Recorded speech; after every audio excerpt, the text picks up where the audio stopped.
Oh. Oh! Luckily missed me. Caught the camera. That's why you don't let beer in it. You know, there's lots of beautiful stories. Okay, are you looking for beauty? Well, we I wouldn't think be you got the talking wrong to you. fella. No, I'll say that. Come on, come on. Well, there's beauty in everybody in California. All right, so what is your full name, Steve? Steve. Steve. Yeah. Okay. No, And- Stephen David Byrne. Stephen David Byrne. Yeah, That's a good middle name. my father's name. It's my middle name as well. Is it? And the guy from Talking Heads. There you are. Same name, David Byrne. Uh-huh. Relation? No. Well, there was once a bank teller here who went a bit mental when he asked me if my father's name was David Byrne, and I said yes. And he started leaping all around, and I said, he's a huge fan of Talking Heads. And I said, sorry? It's a different David Byrne. But good fellow all the same. And where were you born, Steve? I'm born in Dublin. In Dublin? Yes. Okay. And did you grow up in Dublin? No. My parents moved to Canada when I was 2 years old. So you don't really have much of a memory of... Well, we were back. I was back again for some months when I was 8. And another time, I think when I was about 12. And then I came back to Europe after university. I've been back a number of times as an adult. Okay, but you spent most of your growing up days in Canada? Yes, yeah, I went to high school, university. And how was life growing up in Canada? Where did you grow cold, up? horrible. Well, lovely in parts of it, lovely, but horrible cold all the rest of the time. I mean, they're hardy people, those Canadians. Truly. I mean, there's just nothing nice about it. There's nothing pleasant, nothing enjoyable about a Canadian winter. Okay, they have big ankles, so they skate and they ski and stuff like that. They get a bit of joy, but I'm telling you, horrendous place for winter. That's what I remember. But I have to say, summers are lovely. My oldest friends are Canadian. My parents have a great life there. I go back there every summer. You know, I always wanted to get out, and I end up going back there every summer. I love going back there every summer, and I think the world of the place. But Is that your hometown that you go back to? I go back to the town where I went to high school, my parents have lived since I went to high school. So they've been there about 30 years. But I left after university. And you go back and you play a lot of golf. I do indeed, yeah. Is this a game you picked up when you were a kid? Yeah. Well, my father's a golfer, and I've always been around him. He used to drop my brother and I off at the putting green, Fox Rock Golf Course when we were in Ireland. Just one of my early memories. And we were on our way to go live in another country, and we stopped off in Ireland, and we were there for 2 months. And so my father was golfing with his old friends and stuff, but we weren't allowed on the golf course and stuff like that. So he'd give us some money and leave us on the putting green. 4 hours later, he'd be back, take us home. We'd be sitting there putting. Yeah, it was my whole life I played golf. You don't get much competition as you get older in sports. Golf, you can play till you can't walk. You can play for money all the way. It's cool. So would you say that's your biggest passion? Passion. Well, one of the things that keeps me sane. It's an alternative to some of the other things I like to do. It's probably one of the healthier things. And what are some of these other things you like to do? Oh, I like to sit around.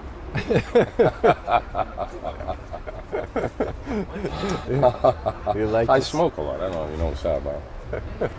I do like to smoke. I like to smoke in golf too. Okay, so you've combined those loves. I do, yes. I like to play flat golf courses because then I can walk them and smoke. And how did you end up here in Germany? I don't think you have enough film. I was a contractor, initially a technical writer. Horrible job, but good money. Got into the banks. And, a technical writer? You started out as a technical? I did, yeah. I didn't know that. Yeah, well, I started, I worked all sorts of jobs, but the so-called first professional job. Yeah, I was a technical writer for Rolls-Royce in Montreal.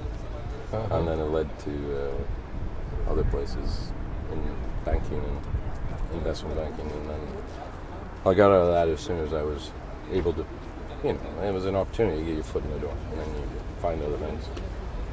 So I started supporting systems, trading systems, and so on, in investment banks. Even though I didn't know what the hell I was doing, I had no clue in a way, but coming from technical writing, I had no idea the complexity of systems I was looking at, and at the level I was looking at, which I now know. I was shamed into it. I went and became a software developer. So I know now what I didn't know then. I'm even more ashamed of what I didn't know, but they put me in the job. So. And you just picked it up as you went along? Well, you survive. That's what. You don't have to be totally competent to work in banking. And that's what brought you to Frankfurt initially, was a job with the bank? Well, I was in Berlin initially. Okay. Well, London was where I started in banking. And then I ended up in Berlin via Amsterdam. And I was working for an investment bank. That was my first job in Germany. But eventually I ended up in Frankfurt. After I became a software developer. It was right after I went back to Canada and studied. Came back, and I've been here more or less since. I've had a couple of contracts that were outside of Germany. But more or less I've been in Frankfurt since 2002 pretty steadily. As I said, it was a couple of years away. And were you a patron of Four Corners before? Interestingly, yeah, I was thinking about that today. I love this bar. There's a few. You've had Alan on here. Alan was around from those days. There was a bartender here named Paddy Kelpie. He was a very personable guy. Very funny man. He kept the bar laughing, and so it was a beacon of a place. I loved this bar from the moment I came in. And in fact, when I went away on those contracts, one time I was in Salzburg for 9 months, and I tried Irish bars there, and they kicked me out like immediately. They wouldn't let me back in the bars anymore. And I was like thinking, man, this is not like the Four Corners, like what it was called McGowan's back then. So your behavior didn't fit in Salzburg? No, not at all. No. I don't think any of ours would have been away. And it wasn't behavior. It's just the talk, the banter. The people talk about everything here. People say things that I think most people here are kind and polite, but I hope they are able to say what they want without thinking about convention or what's right or wrong in the eyes of the fucking Guardian, excuse me, I'm not supposed to swear, or the Guardian or Time Magazine or everything like that. But so there's a fairly rich and free flow of conversation in this pub, and it always has been. It was kind of one of the reasons I bought it. And then when did you buy it? Almost 7 years ago. 7 years ago. For all my sins. Sláinte. And is it different owning it now than it was when you were a patron? What do you think? What do you think? You think I suffered? What did you say to me, Scott? That I suffer fools gladly? You think I suffered them so gladly back in the day when I didn't have to?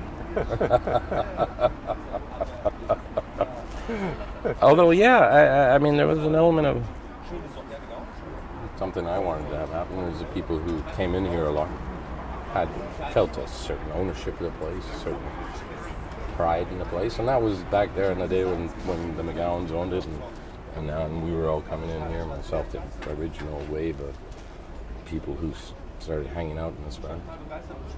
It's a great place to watch football. Still and is. Even better now. Even better.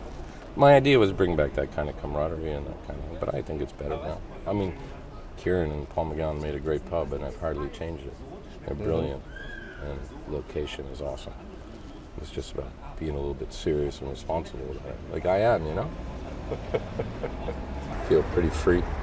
They laugh a lot, and when you laugh, I think there's pretty smart people in here. So when smart people laugh, it's because people are saying things they don't expect or they don't hear every day, and I guess that's what happens in this pub, from all sorts of different views. Right? You've been here? Absolutely, yes. I've been here a few times. You too? I've never heard you speak on any of these videos. So you're not saying, I don't say much. There you go. Listen. Just a little bit. But I was just wondering, what would you kind of have changed to the current setup? Well, from Kieran and Paul McGowan, I can't say I would have changed anything from what they had. I never really got to see their operation as closely as I did before I bought the bar, because they'd given up the bar for a couple of years. So there's a couple of owners, and the last owner was a good fellow, but I guess it was a bit hard on him financially and whatever, and he couldn't do everything that was needed to do to get it going again. And it died, and it was dirty and stuff like that. So we've made it clean. We've made it fresh. The food is fresh. I got a wonderful little cook from Punjab, Toto. I love my Toto.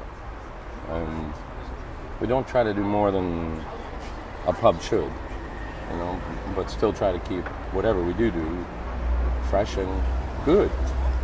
And what we've heard and what I know, I eat my food here all the time. A little bored after 7 years, as I've tried everything probably 300 times. But even then, I still think my food in this pub is great for what it is. I'm not offering you, a plate with beautiful little 500 euro piece of beef. My steak only costs 21 euros, but it's a nice steak, and there's no really cheeky-meeky stuff about it. You'll have a good meal and walk away with a full belly. I think life's all about opportunity. When you're younger, you probably swan about saying you have this passion in life and that's what you're going to do. Most people don't.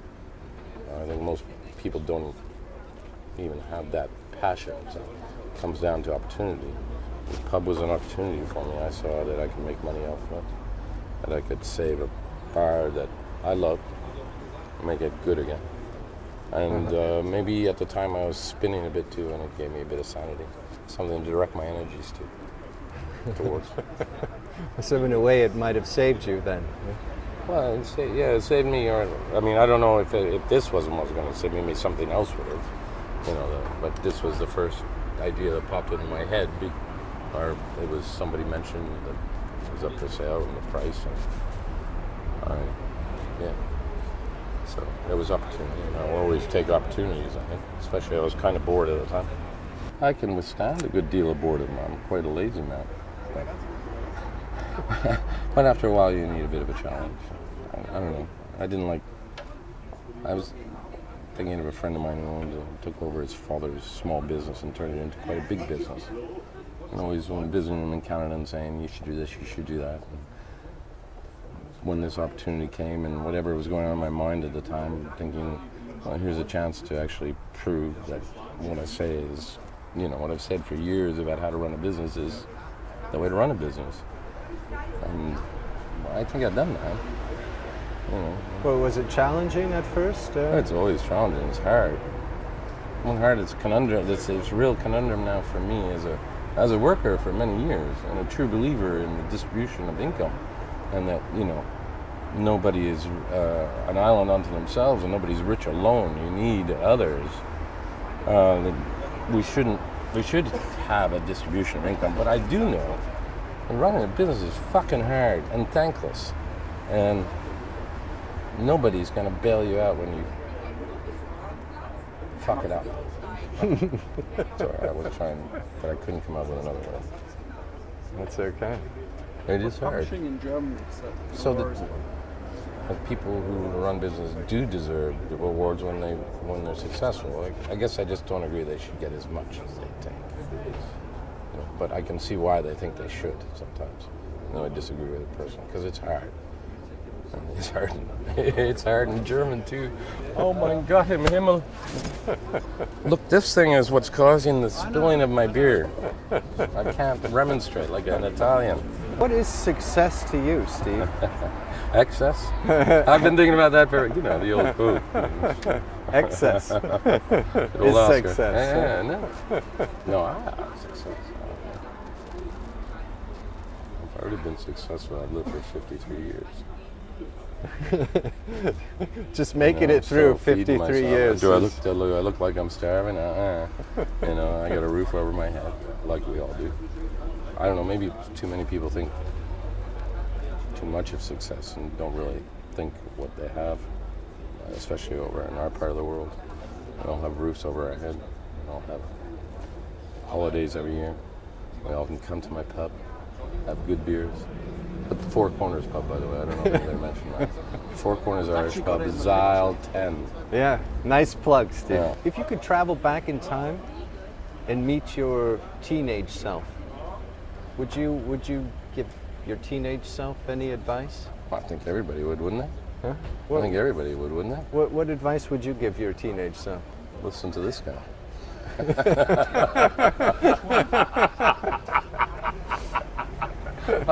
Wouldn't you? I mean, come on. What you know now, I think that's an age-old thing. What you know now, if I knew then what I know now. Oh, Lord. Oh, I guess the God. world It's would be scary. in trouble. Oh, my.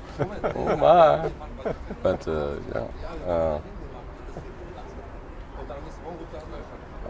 Be true to yourself, which I think I've been for most of my life. Yeah, I wish I could be a little less true sometimes. Piss people off. As I say things they don't want to hear. But it's the truth. What? Like what? Oh, well. I can't really imagine that.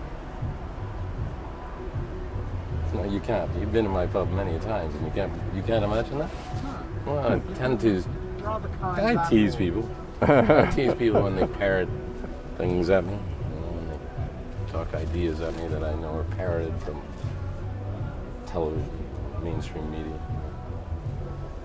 Have an idea themselves. I think it's a good idea. Think about it. Don't believe the lying liars who've been lying to us for a long time.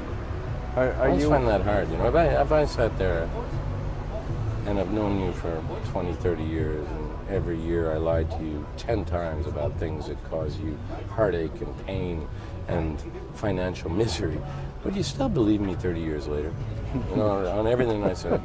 I mean, I'm a bit thick. I really am, but after a while, you know, you just start to say, why should I believe anything you're saying to me anymore? Especially anything that is not tangible or not something I see with my own eyes. It's almost perfect state of nihilism. But it could be a start. I think they need some people like Jeremy Corbyn to start taking over some of these countries, running these countries, on the right-wing side of the extreme end. Because I think Jeremy Corbyn could finally show that spending huge amounts of money on stupid armaments instead of maybe on doctors and nurses and better living conditions for people who need them, you know, smart idea. That's all the guy wants to do, and that's all he said his whole life. He's been consistent. How often do you see a politician who's been consistent? You know? He has, yeah. Since my childhood. And he's an aristocrat. Most of the British politicians are like that. Most of all of them. I mean, I like Mrs. Merkel. I've always liked Mrs. Merkel. Mrs. Merkel, I figure, is like a socialist running the Conservative Party of Germany. She's kind of softened it, you know, tempered it. Takes care of the crazies down in Bavaria, well, you know, while still being sensible and very calm. I really like her. That she's been.